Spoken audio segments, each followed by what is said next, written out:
Owl Moon by Jane Yolen, illustrated by John Schoenherr. It was late one winter night, long past my bedtime, when Pa and I went owling. There was no wind. The trees stood still as giant statues, and the moon was so bright the sky seemed to shine. Somewhere behind us, a train whistle blew, long and low, like a sad, sad song. I could hear it through the woolen cap Pa had pulled down over my ears. A farm dog answered the train, and then a second dog joined in. They sang out, trains and dogs, for a real long time. And when their voices faded away, it was as quiet as a dream. We walked on toward the woods, Pa and I. Our feet crunched over the crisp snow, and little grey footprints followed us.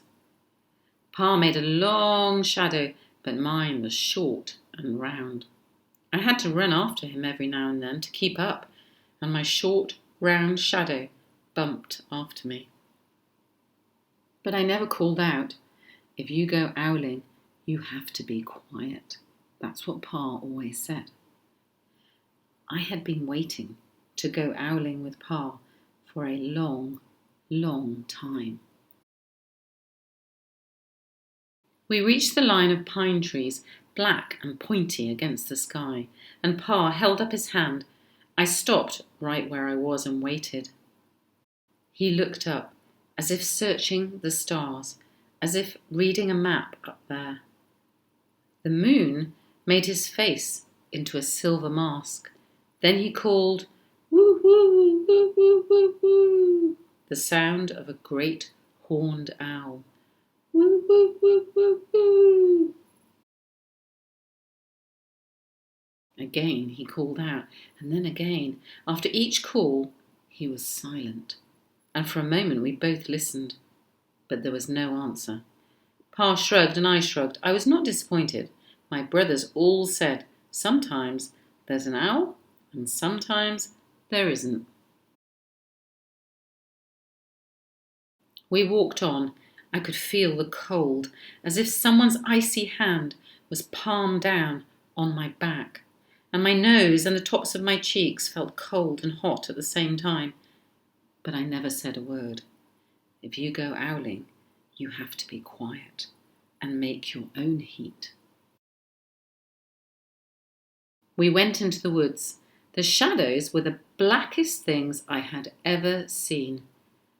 They stained the white snow. My mouth felt furry, for the scarf over it was wet and warm. I didn't ask what kinds of things hide behind black trees in the middle of the night. When you go owling, you have to be brave. Then we came to a clearing in the dark woods. The moon was high above us. It seemed to fit exactly over the centre of the clearing, and the snow below it was whiter than the milk in a cereal bowl. I sighed, and Pa held up his hand at the sound. I put my mittens over the scarf, over my mouth, and listened hard. And then Pa called out, "Woo, woo, woo, woo, woo, woo, woo, woo." I listened and looked so hard my ears hurt and my eyes got cloudy with the cold. Pa raised his face to call out again, but before he could open his mouth, an echo came threading its way through the trees. Woo, woo, woo, woo, woo. Pa almost smiled. Then he called back, "Woo, woo, woo, woo, woo, woo," just as if he and the owl were talking about supper, or about the woods, or the moon, or the cold. I took my mitten off the scarf, off my mouth, and I almost smiled too. The owl's call came closer, from high up in the trees on the edge of the meadow. Nothing in the meadow moved. All of a sudden, an owl shadow, part of the big tree shadow, lifted off and flew right over us.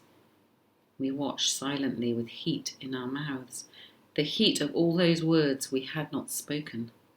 The shadow hooted again.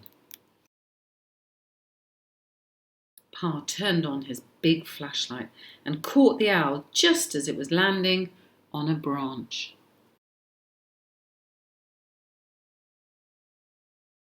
For 1 minute, 3 minutes, maybe even 100 minutes, we stared at one another. Then the owl pumped its great wings and lifted off the branch like a shadow without sound. It flew back into the forest. "Time to go home," Pa said to me. I knew then I could talk, I could even laugh out loud. But I was a shadow as we walked home. When you go owling, you don't need words or warmth or anything but hope. That's what Pa says. The kind of hope that flies on silent wings under a shining owl moon.